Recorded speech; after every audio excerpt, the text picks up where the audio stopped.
Live है, चालू है, चलिए ठीक है। सुनिए बाबू, यहाँ देखिए, ये सब ध्यान दीजिए।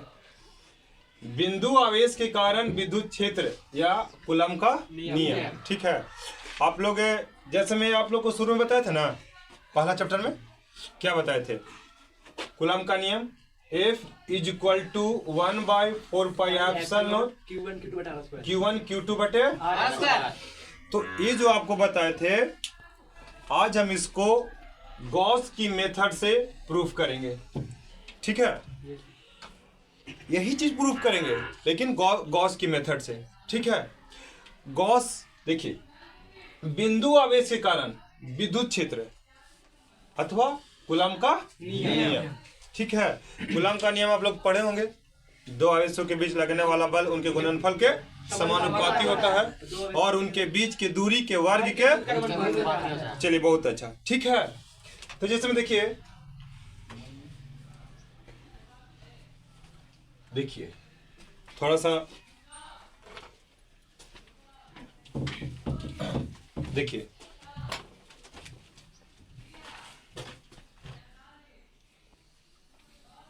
ठीक है। यहां पर एक प्लस क्यू है इसके सेंटर पर, यहां से आर दूरी पर, सुन रहे हैं, यहां से एक बिंदु पी है, एक बिंदु पी है, और इस पर पहले आप विद्युत क्षेत्र की तीव्रता बताइए। ई हो गया विद्युत क्षेत्र की तीव्रता ई, और ये हो गया अनुप्रस्थ, ठीक है ना, इसका क्षेत्रफल का डायरेक्शन। जैसे में देखिए, माना एक विलगित बिंदु आवेश प्लस क्यू, कैसा क्यू है, प्लस क्यू। निर्वात में, निर्वात समझ रहे हैं ना जी, निर्वात समझ रहे हैं ना, निर्वात में बिंदु O पर स्थित है, ठीक है। इसके कारण आर दूरी पर, देख रहे हैं, यहां से आर दूरी पर, ठीक है ना, विद्युत क्षेत्र ज्ञात करने के लिए बिंदु O को केंद्र मानकर, बिंदुओं को केंद्र मानकर और त्रिज्या का एक काल्पनिक पृष्ठ खींचते हैं जिसे गॉसीय पृष्ठ कहते हैं। आप लोग को गॉसीय पृष्ठ बताए थे। गॉसीय पृष्ठ है क्या, बंद काल्पनिक सतह, ठीक है, इमेजिनरी क्लोज लूप। इमेजिनरी को हम लोग क्या कहते हैं, गॉसीय सतह, ठीक है। तो जो अभी हम प्रूफ करेंगे F equal to K Q1 Q2 बटे R स्क्वायर, ठीक है, K Q1 Q2 बटे, यानी देखो Q1 के जगह पर Q भी हो सकता है और Q2 के जगह पर Q नोट लिखेंगे, कोई दिक्कत नहीं होना चाहिए, ठीक है। यहां तो कोई दिक्कत, केंद्र O को, ठीक है, ओके,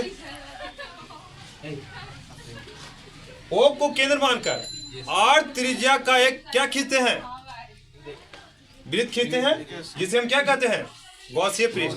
क्या कहते हैं जी, गॉसीय पृष्ठ। अब सुनिए मेरी बात यहाँ थोड़ा सा, तो यहाँ से आर दूरी पर जो एक बिंदु पी लिए हैं, तो यहाँ पर विद्युत क्षेत्र की दिशा ई हो गया।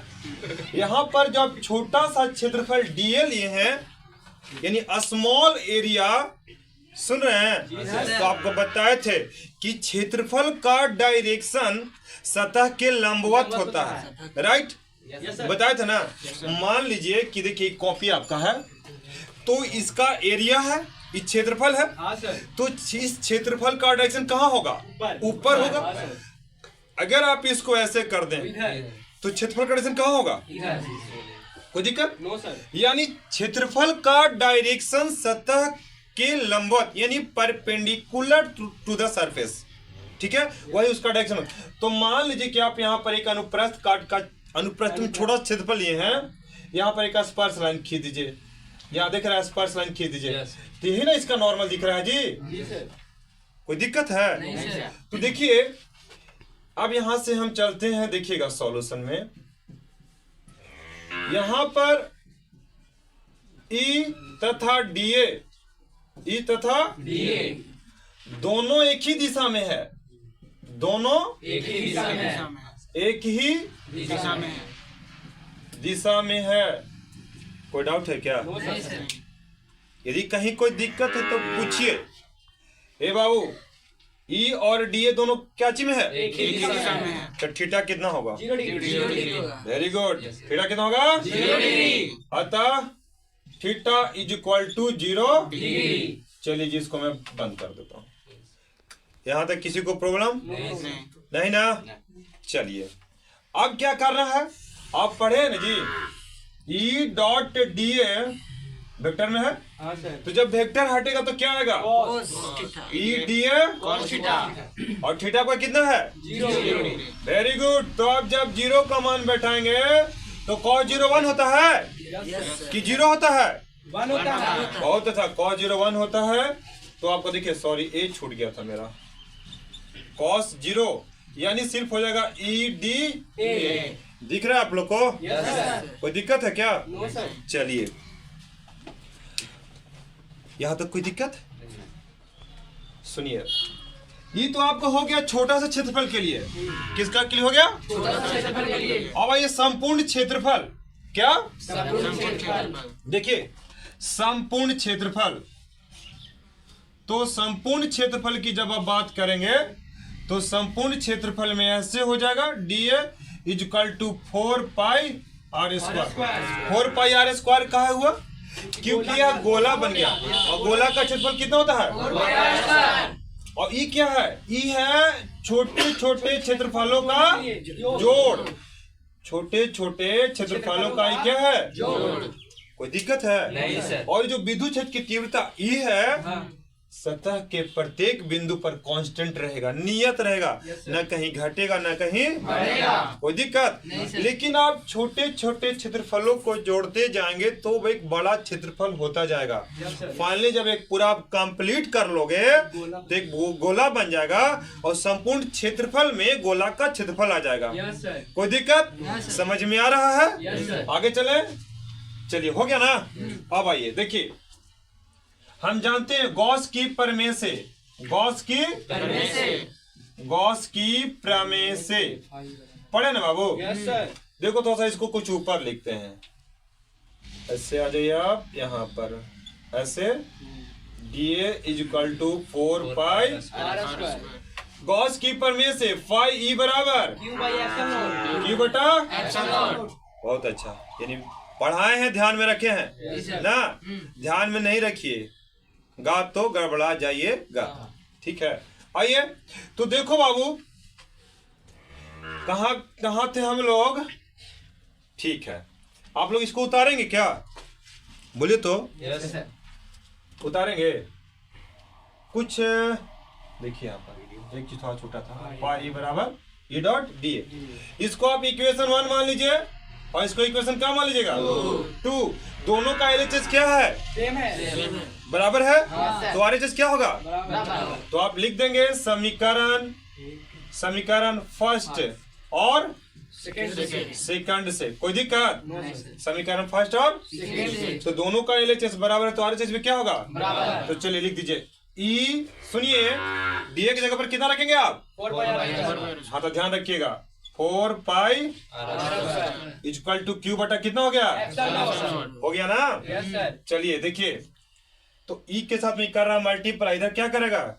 Divide. Is equal to 1 by 4 pi epsilon not Q बटा कितना हो गया? क्यू बटे ई का मान हो गया। हो गया ना? ठीक है, चलिए अब आप इतना उतारे कि मिटार दे हैं? उतारेंगे? ठीक है, तो उतारिए। देखिए, संपूर्ण आवेश में क्षेत्रफल हो गया। ठीक है, तो गोला का क्षेत्रफल कितना होता है? 4 पाई। ठीक है, आपको यहाँ तक कोई दिक्कत नहीं है ना? ये आपका समीकरण फर्स्ट और सेकंड की मेथड मदद से आपका ई निकल गया 1 बाई 4 पाई एप्सिलॉन क्यू बटे कितना? R square. अब समझिए, देखिए प्लस क्यू के कारण, देखिएगा प्लस क्यू के कारण बिंदु पी पर धन परीक्षण आवेश आवेश क्यू नोट पर लगने वाला बल लगने वाला बल। देखिए परीक्षण आवेश किसे कहते हैं? इकाई धन आवेश को, ठीक है, टेस्ट चार्ज को हम लोग धन परीक्षण आवेश कहते हैं, इकाई धन परीक्षण आवेश। कोई दिक्कत? तो यहाँ पर ये जो प्लस क्यू है, तो इसके कारण जो यहाँ पर एक आवेश रखा, सॉरी, यहाँ पर जो एक आवेश रखा हुआ है उसका मैग्नीट्यूड 1 है, उसे कह देंगे, क्या कह देंगे? धन परीक्षण आवेश। तो इसके कारण इस पर यानी क्यू नोट पर लगने वाला बल F बराबर क्यू नोट गुना E, आप लोग पढ़े होंगे, ठीक है। E बराबर होता है F बटा Q। E बराबर क्या होता है? F बटा Q। क्यू नोट कहते मैंने इकाई धनावेश को क्रॉस मल्टीप्लाई करेंगे तो F बराबर E गुना क्या हो गया? क्यू नोट, या फिर क्यू नोट गुना E। कोई दिक्कत है? समझ में आ रहा है जी बाबू? तो देखो अब रे भैया ई का मान आप निकाले ना, कितना निकाले जी बाबू? बाबलू बोलिए, अभी यूट्यूब पे जाइएगा, बोलिए ई का मान कितना निकला? कॉपी में मत देखिए, ई का मान 1/4 पाई क्यू बटे आर स्क्वायर। ई का मान रखे ना जी, और क्यू नोट है ना, बोलिए। तो यही तो कूलम का नियम आ गया गॉस की मेथड से, यही जो फॉर्मूला प्रूफ हो गया, कूलम का फॉर्मूला है, कूलम्स फॉर्मूला है बाय गॉस मेथड। आपको एग्जाम में आएगा, ठीक है। देखिए क्या होता है, कुछ लड़का लोग कहते हैं कि कूलम्स का फॉर्मूला लिखिए गॉस के मेथड से, गॉस तरीके से। लड़का लोग जानते हो सिंपली वाला जो फर्स्ट वाला होता है ना, Q1 Q2 बटे कितना, उसको लेके निकल जाता है, ठीक है। तो मास्टर भी उसको भी नंबर दे देता हो, तो नहीं जितना देख के जाता है, ठीक है। गॉस की मेथड से बोलेंगे तो आप हमको, सॉरी, आपको इतना करना पड़ेगा, ठीक है। गॉस की मेथड से बोलेगा तो आपको इतना करना ही पड़ेगा। तो यहाँ लिख दीजिएगा, यही कूलम का नियम है, ठीक है ना, जो गॉस क्या के तरीके से प्रूफ हुआ, तरीके से यानी साबित हुआ। कोई दिक्कत? अगर आपको कहीं दिक्कत है तो बार बार वीडियो को देखिए और पूरा क्लियर हो जाएगा। अगर कहीं दिक्कत है तो आप कमेंट कीजिए, हम उसको सुधारेंगे, समझाएंगे आपको, ठीक है ना। Okay, thank you.